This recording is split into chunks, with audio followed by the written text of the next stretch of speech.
The dream. A couple of years back, I was riding the rails in the southern part of Canada, headed to the area of Manitoba to do a story on the fishing industry. In my line of work, I travel quite a bit. I always enjoy meeting new people along the way, engaging in a variety of conversations. Even at times the mundane always seems to help the time pass more quickly.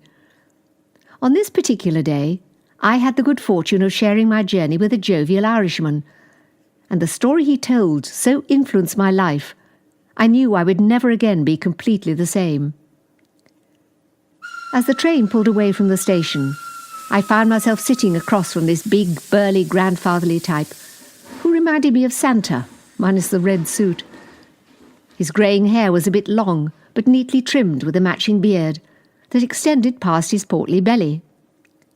Under his outstretched hand there rested a walking cane, the unusual colour of a ripening apple. The rich shades of green, yellow and red each swirled in and around the other, until at times they actually appeared to move about. The twinkle in his pale blue eyes told me I would be making this commonplace trip with an individual who was anything but common. "I'm Joseph Patrick Finnegan O'Reilly IV. He introduced himself in a deep baritone voice that seemed to echo through the almost empty train car. "But you're welcome to call me Father Joseph." The surprise must have shown on my face. He didn't look at all like any priest I'd ever encountered. "Not because I'm of the cloth, mind you," he chuckled, as though reading my thoughts. "I've been a father figure to orphan boys. Well, longer than I care to remember. The children call me Father Joseph."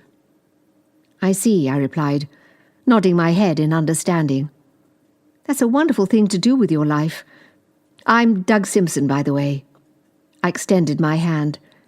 His grip was sure and firm. "Your given name is one of the longest I've ever heard." His eyes sparkled with the liveliness of a child. "But not the longest," he chuckled. "The longest name I've ever heard was 10 times the length of mine.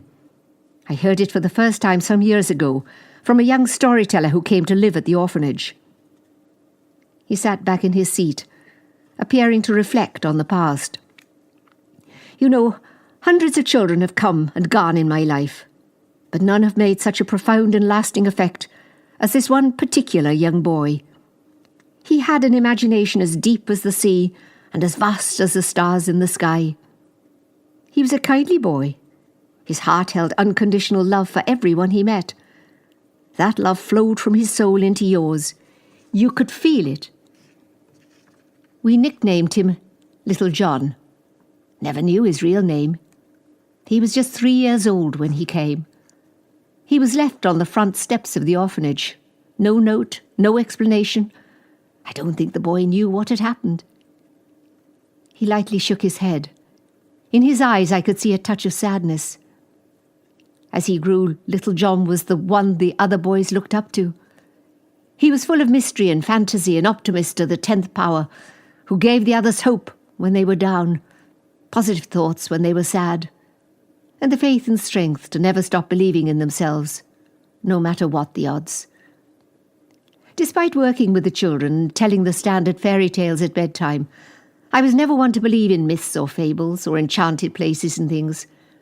But this young boy made me question those convictions.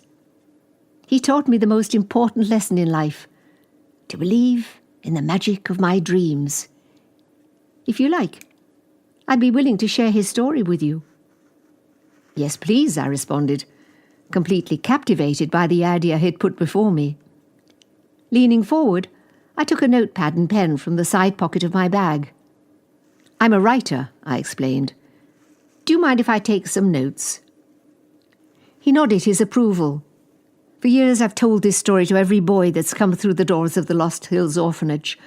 It's more than a desire to tell his story. I feel it's my obligation, my duty, to the generations that follow. I leave it to each person to decide for themselves if they want to believe."